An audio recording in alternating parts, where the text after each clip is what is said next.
Primera Tesalonicenses capítulo 1. Vamos a hacer una serie de libro de Tesalonicenses. Carta muy interesante. Probablemente la primera carta que Pablo escribe.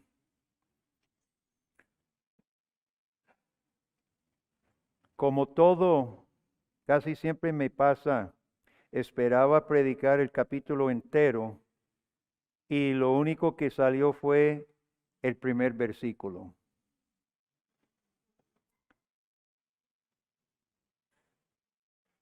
Entonces solo vamos a leer el primer versículo, pero les sugerí que leyeran Hechos 17 y 18 como trasfondo de lo que pasó en Tesalónica y el trasfondo de esta carta.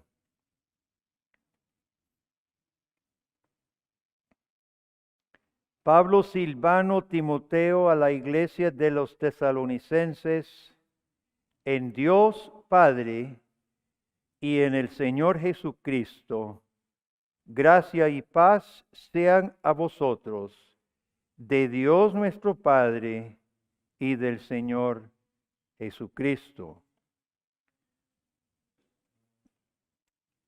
Esta es la introducción a la carta de Pablo. Las introducciones son importantes. ¿Cuántos, especialmente los viejos, pero me dice que todavía en la escuela están enseñando a hacer una carta formal? ¿Se acuerda cuando en la escuela nos enseñaban todo el formato de una carta formal cuando todavía se escribían cartas y se ponían estampillas y se ponían en el correo? ¿Cómo va una carta formal? ¿Qué es lo primero que se pone en la cabeza de la hoja? No, saludo no. San José, Costa Rica. Fecha tal y tal. A quien corresponda, a quien le interese, presente. Le saludamos estimado o apreciado o querido si es un familiar, y así se seguía y se terminaba formalmente también sin más que añadir, ¿verdad? Atentamente. Las redes arruinaron toda formalidad. Y ahora usted recibe un WhatsApp y a veces dice hola o saludos. Y a veces simplemente dice paso a tal hora o lo que sea. Y por poco nos hemos vuelto pachucos todos, ¿verdad? Por poco dice tuanis, no sé qué, man, ven. Esta es una carta, y Pablo siempre presenta sus cartas de una manera importante y cuidadosa. Y aquí encontramos un montón de cosas muy importantes, especialmente dadas las circunstancias en Tesalónica. Quiero darle unos datos históricos para que nos ubiquemos. Como mencioné, seguramente es la primerísima carta que tenemos de la pluma de Pablo, escrita en Corinto durante su segundo viaje misionero que lo llevó a Filipos, arriba, Macedonia, Grecia, ¿verdad? Filipos, Tesalónica, bajando por Acaya, por Atenas a Corinto. Se quedó en Corinto más de un año. En Filipos, usted se acuerda lo que había pasado. Liberaron Pablo y Silas a la niña que la tenían como adivina, ¿verdad? Esclavizada al demonio. Los tiran a la cárcel. Viene el terremoto, se salva el carcelero, pero se tienen que ir de Filipos. Se van para Tesalónica y hay otro alboroto que se arma los judíos y se tienen que huir también.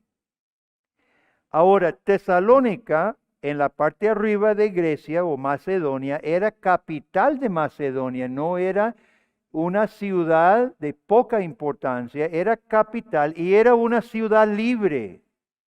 Tesalónica se había aliado a los césares romanos y en cambio los césares le perdonaron impuestos, ellos no tenían que pagar impuestos y podían elegir sus propios magistrados. Así que esta es una ciudad de importancia y de bastante una condición social un poco arribita de las otras. Según Hechos capítulo 17, algunos judíos se convierten, muchos griegos piadosos. Estos griegos piadosos eran gentiles que se acercaron a la sinagoga a empezar a escuchar la palabra de Dios del Antiguo Testamento, creyeron en el Dios de la Biblia. Posiblemente no habían sido circuncidados todavía, pero eran griegos piadosos y mujeres nobles, no pocas, mujeres de buena condición en la sociedad se convirtieron y se unieron a la iglesia. Los judíos ven que está creciendo, que pierden miembros de la sinagoga, echando mano de lo que predicaba Pablo, que Jesucristo era Rey, Señor.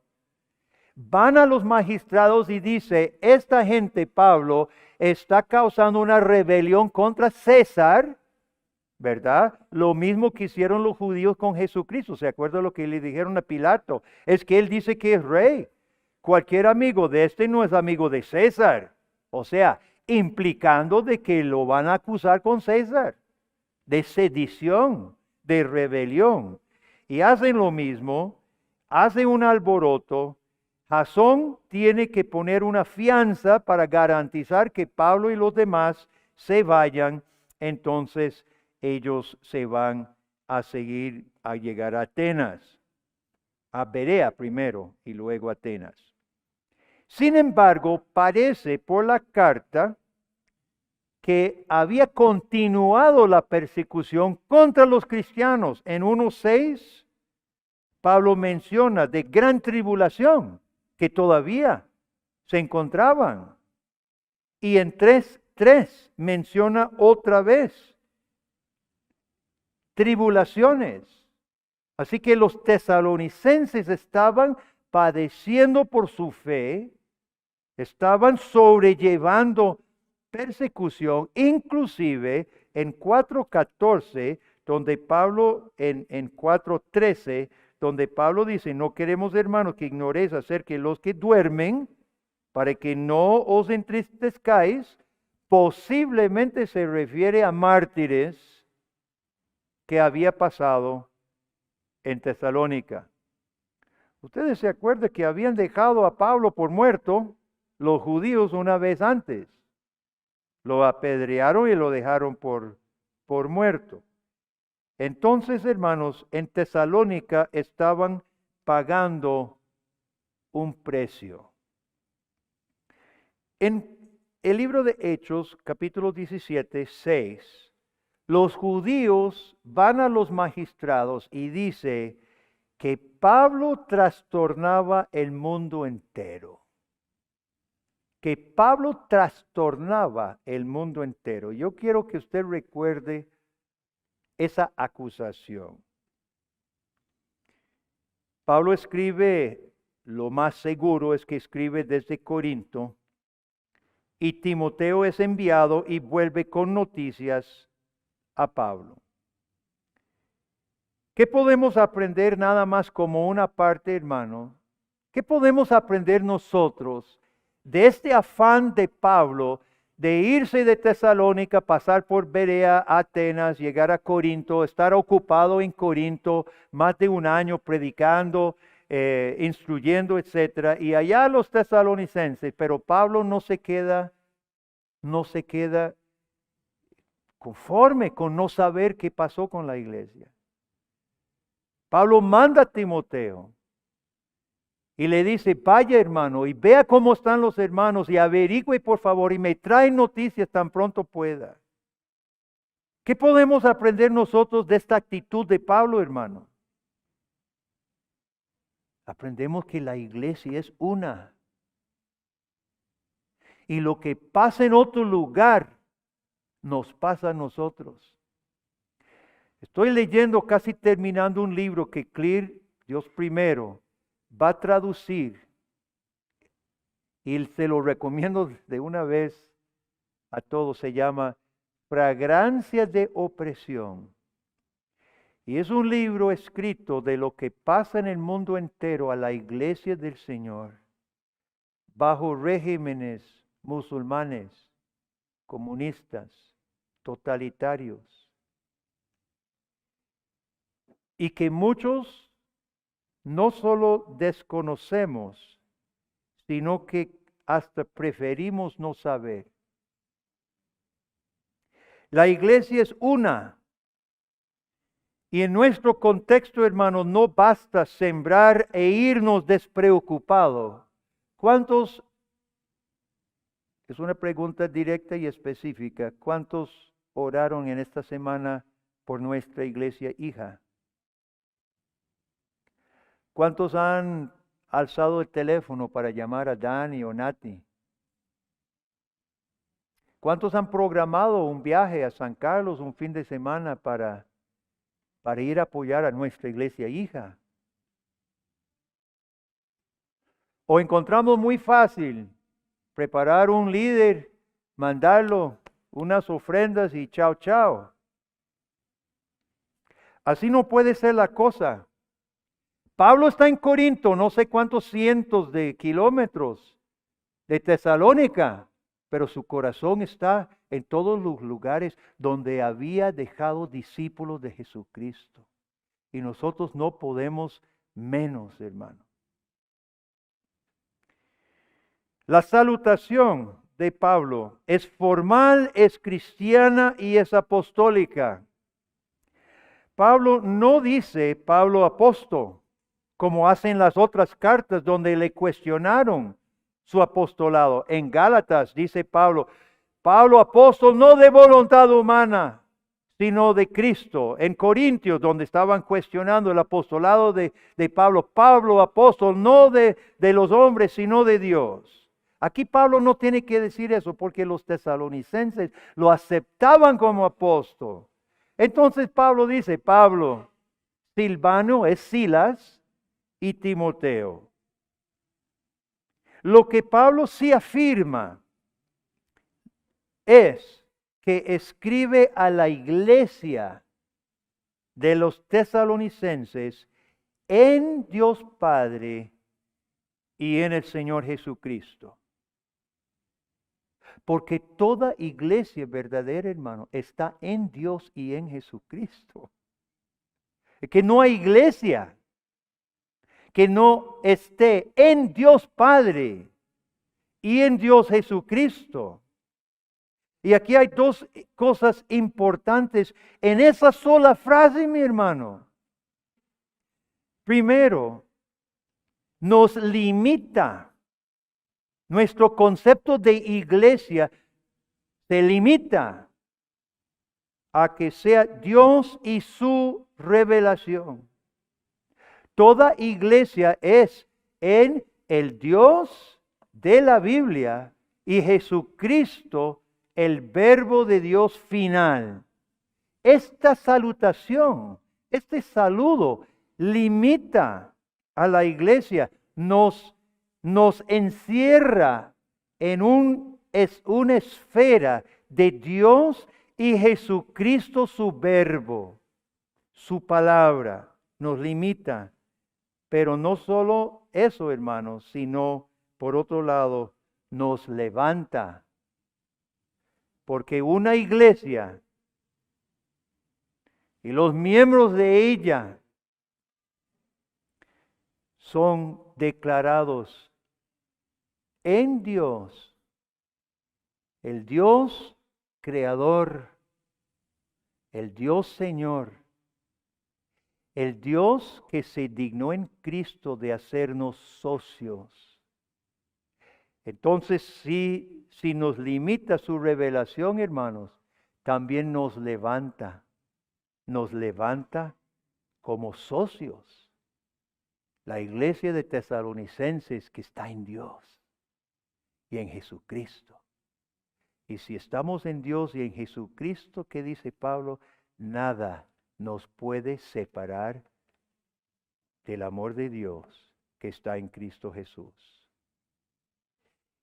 Ahora bien, solo el Dios verdadero en Jesucristo puede dar lo que Pablo da: gracia y paz.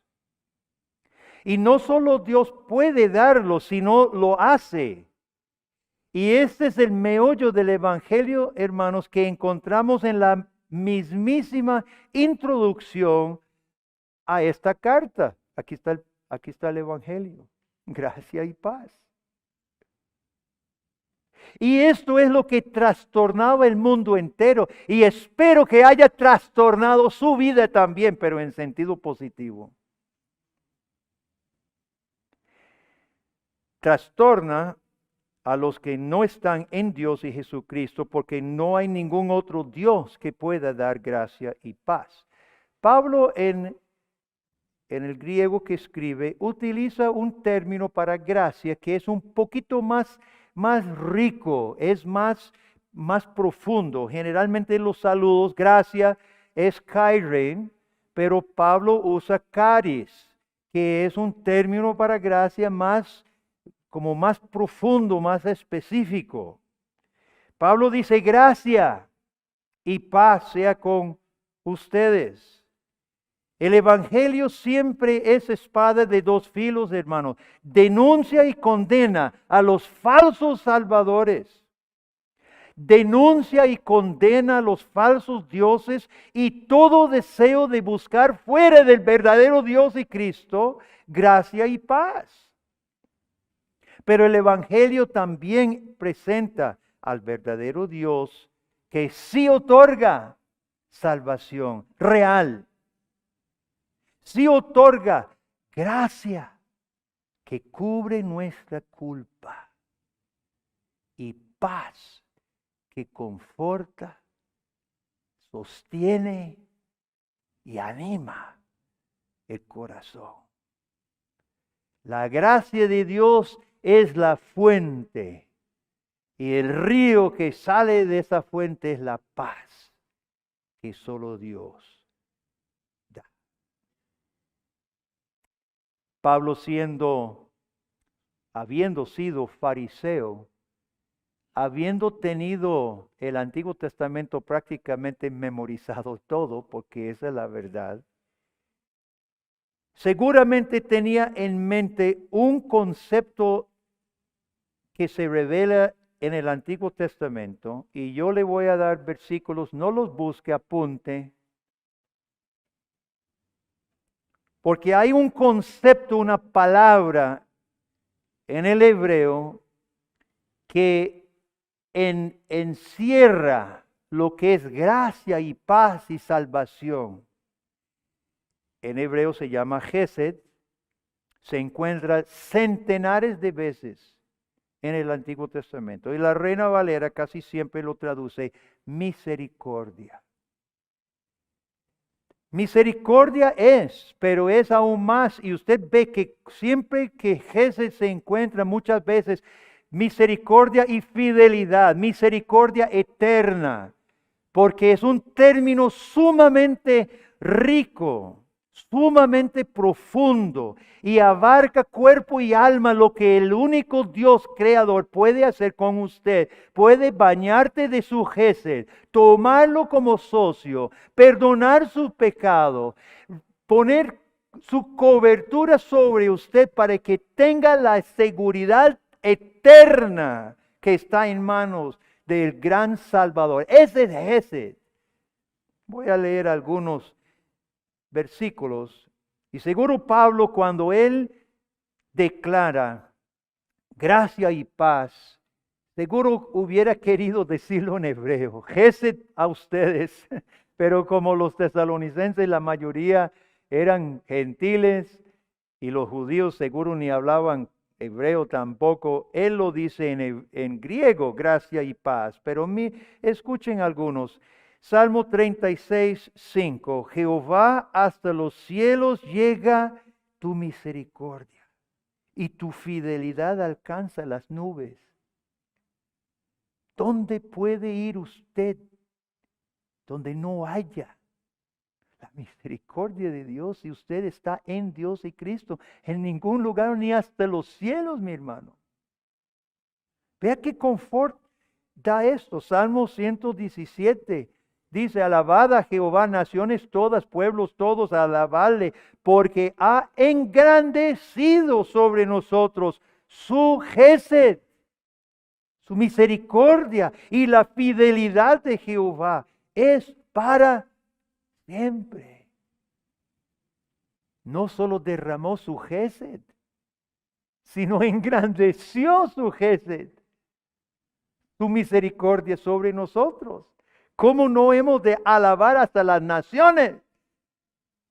El salmista llama, ustedes se acuerdan, varios Salmos 118, 136 dice: Dios creó los cielos y la tierra porque para siempre es su misericordia. Dios nos libró de Egipto porque para siempre es su... Todo un Salmo 136 porque para siempre es su misericordia, porque ese es ese en todo el Salmo. Dígalo, dice el salmista, dígalo otra vez, porque para siempre es su misericordia. Métaselo a la cabeza. En todo momento de su vida usted ve las cosas negras, usted ve los problemas, a usted le duele algo, enfrentó un problema, porque para siempre su misericordia tiene que ser la segunda parte del refrán. Salmo 147, 11. Salmo 147, 11 dice: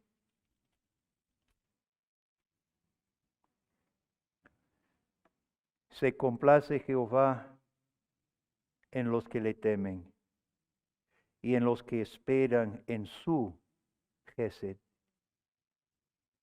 Se complace Jehová en los que le temen y en los que esperan en su misericordia.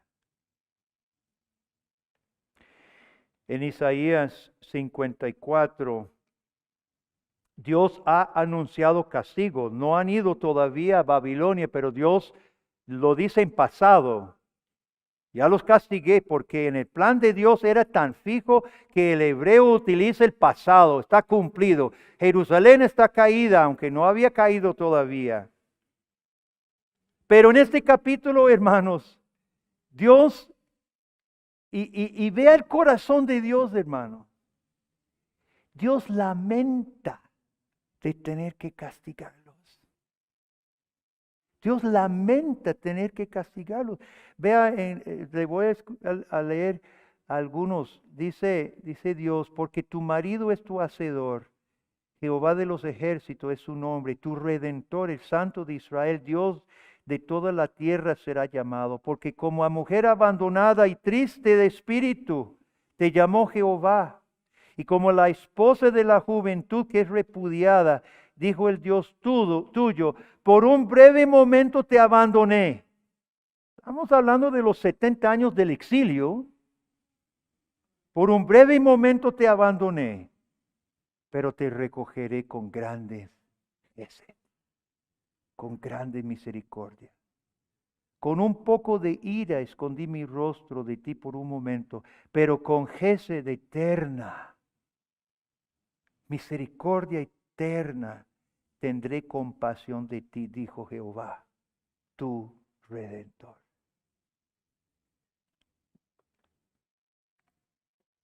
En Lamentaciones 3:22 nosotros cantamos este canto: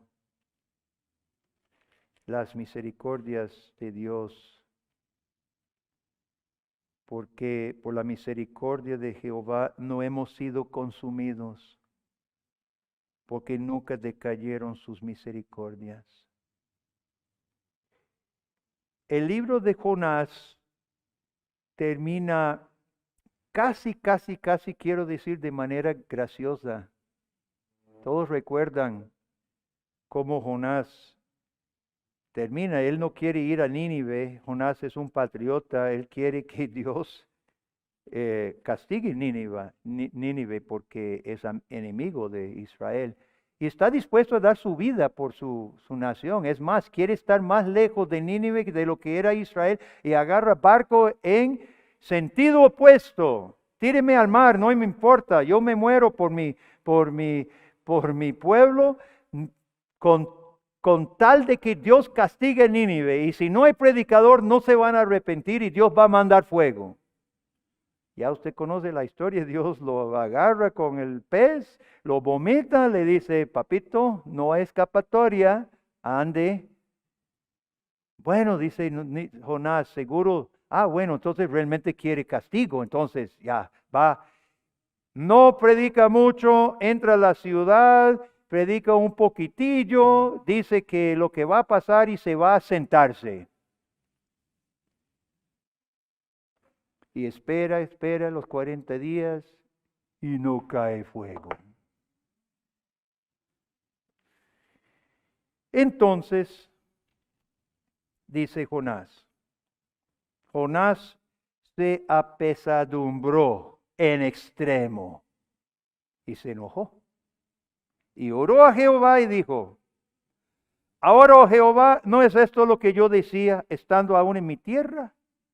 Por eso me apresuré a huir a Tarsis, porque sabía yo que tú eres Dios clemente y piadoso, tardo en enojarte y de grande gesed, misericordia, y te arrepientes del mal. Ahora te ruego que me quites la vida a mí. Y así termina. Hasta los rebeldes pueden darse cuenta que nuestro Dios es un Dios misericordioso. ¿Y quién de nosotros no hemos experimentado la misericordia de Dios, hermano? Nosotros somos testigos en nuestras propias vidas de este Dios. Volviendo a Tesalonicenses, dice Pablo, gracia y paz sean a vosotros. Esto, hermanos, tiene un orden. Gracia y luego paz. Y Pablo repite 2 veces en Dios Padre y el Señor Jesucristo. Hermanos, debemos buscar lo que dijo el salmista, Dios se complace en los que le temen y busquen su misericordia. Buscamos la misericordia primero, no la paz, mi hermano. Porque hay personas que buscan la paz, buscan tener paz, tranquilidad, contentamiento, sin buscar la gracia de Dios. Pero no es así. Y si no hay paz en su vida, no la va a hallar buscando paz. No vamos a buscar, no vamos a hallar la paz buscándola, persiguiéndola. Jesucristo dijo, ¿de qué le sirve al hombre si gana el mundo entero y pierde la vida? No, hermanos. Gracia viene primero. De manera que busquemos la gracia de Dios. ¿Y cómo fue manifestada la gracia de Dios? ¿Qué hizo Jesucristo por nosotros? Por quien se colgó en esa cruz, soportando lo que usted y yo merecemos. Condenación y castigo de Dios. Ahí está la misericordia de Dios. Y aquel Jesús que después de 3 días reventó la tumba porque la muerte no tenía autoridad sobre él si no había pecado nunca. Y su vida santa es justificada. Y reventando las cadenas de la muerte, Jesús resucita para justificar A nosotros que no tenemos justicia en nuestra propia cuenta y solo Jesús la puede dar. Eso es gracia, mi hermano. Y el Cristo que asciende a la diestra del Padre en este momento intercede por su pueblo. Eso es misericordia. Es por eso que la gracia es primero. Y debemos buscar la gracia de Dios. Y en segundo lugar, cuando buscamos la gracia de Dios y la hallamos, Dios otorga su paz y no tal vez. Y este es el último punto importante, hermano. Cuando Pablo dice, gracia y paz sean a vosotros, hago la pregunta, ¿este es un deseo de Pablo o es una declaración? ¿Qué le parece? ¿Pablo les desea gracia y paz? ¿O como apóstol declara gracia y paz en Cristo porque ellos habían creído en Él? Este es un punto crucial. Espero que entiendan la diferencia. Que Pablo dijera, espero que tengan gracia y paz, es una cosa. Pero otra cosa es decir, gracia y paz sean a vosotros. Es otra cosa. Y esto es un punto crucial para nuestro concepto del culto cristiano. Porque usted va a reconocer en estas palabras lo que decimos cada domingo. Yo alzo mis manos y digo estas palabras. Entonces debemos resolver, hermanos, si este es un deseo o algo que Dios realmente concede cuando su pueblo se reúne. Y para eso voy a leer lo que Dios dijo en Números, al puro principio del plan de salvación cuando Dios forma un pueblo.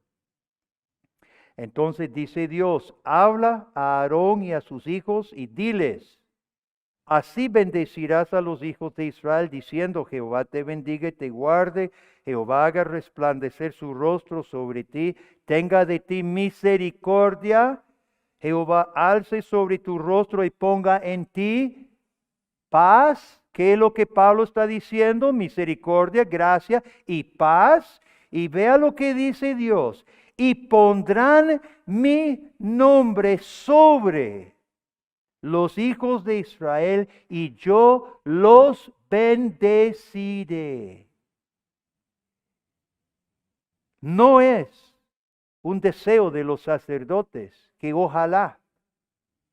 Dice Dios que sellará con su nombre a su pueblo cuando dan su saludo y los bendecirá. En 2 de Juan, versículo 3, solo hay un capítulo. Vea lo que dice el apóstol Juan. Este es el saludo que yo utilizo. Dice Juan, sea con vosotros gracia, misericordia y paz de Dios Padre y del Señor Jesucristo. Sea con ustedes. Esta carta a los tesalonicenses era para ser leído en culto. Esta carta es para toda la iglesia, no es para ningún individuo. Y Pablo como apóstol, hermano. Y escuche este punto porque esto es profundo y tremendo. Pablo como apóstol declara la gracia de Dios en Cristo sobre la iglesia. El culto público es el lugar de la bendición especial de Jesús. Esto es en contra de los conceptos individualistas y privados de la fe. La iglesia como cuerpo de creyentes en Cristo recibían la palabra apostólica inspirada por el Espíritu Santo, y es Dios mediante Pablo diciendo: gracia y paz a ustedes. Esto es concepto de pacto, hermano. Este es concepto de ser un cuerpo pactual y un Dios de pacto. Y un Dios de pacto que realmente otorga y da su gracia y su paz sobre su pueblo. Si nos volvemos a los conceptos demasiado comunes en las iglesias, hermanos, seríamos simplemente un rejuntado de un montón de individuos aquí, cada uno agarre lo que quiera y váyase. Así no es el concepto bíblico. Toda iglesia verdadera en Dios Padre y en Jesucristo es un cuerpo que Dios reclama, que Dios reúne, que Dios posee. Y por su palabra, Dios realmente concede su gracia y su paz a su pueblo. Es lo mismo cuando participamos de la cena del Señor o un bautismo. Creemos que realmente Dios está actuando en nosotros. No son simplemente momentos personales, individuales. Alguien preguntará, ¿qué pasa con los incrédulos o los hipócritas en la iglesia? Como ellos no cumplen la condición de estar en Dios y en Jesucristo, no reciben gracia y paz. A veces participan de los frutos del Espíritu, como Hebreos 6 dice. A veces participan de algún beneficio de estar dentro de la iglesia del Señor, pero no reciben la gracia y la paz de Jesucristo. En conclusión, qué importantes son las introducciones. Yo no sé si nuestros mensajes en WhatsApp van a cambiar. Me imagino que no, porque no somos ni apóstoles, ni mucho menos, ¿verdad? No sería malo decir gracia y paz, pero nosotros les desearíamos. No estamos calificados como para pronunciarlo, pero podemos desearles gracia y paz a nuestros hermanos. Pero mire, hermanos, ve qué grande es nuestro Dios. Empieza esta carta a los tesalonicenses. Recuerden, y esto vamos a poder hablar más en las semanas que vienen, estaban enfrentando problemas graves, posiblemente muerte por causa del Evangelio. Estaban pasando grandes tribulaciones, y vea cómo Dios comienza su revelación a ellos. Gracia y paz en Jesucristo, porque es lo más que ocupamos todos nosotros también. Y su primera palabra a nosotros es gracia y paz en Cristo. Querido amigo en Cristo, no dude de la gracia del Señor. No dude de la gracia del Señor. Y tampoco dudemos que Dios dará su paz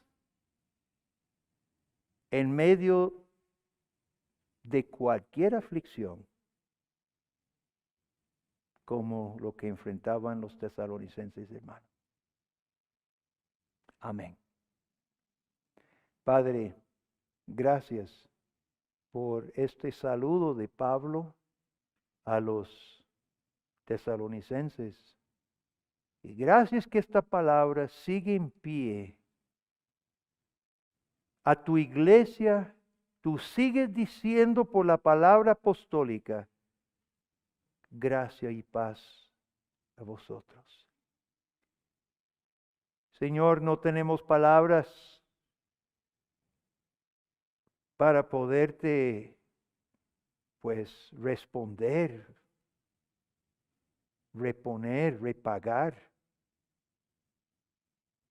Entonces, simplemente decimos, gracias, gracias, Señor.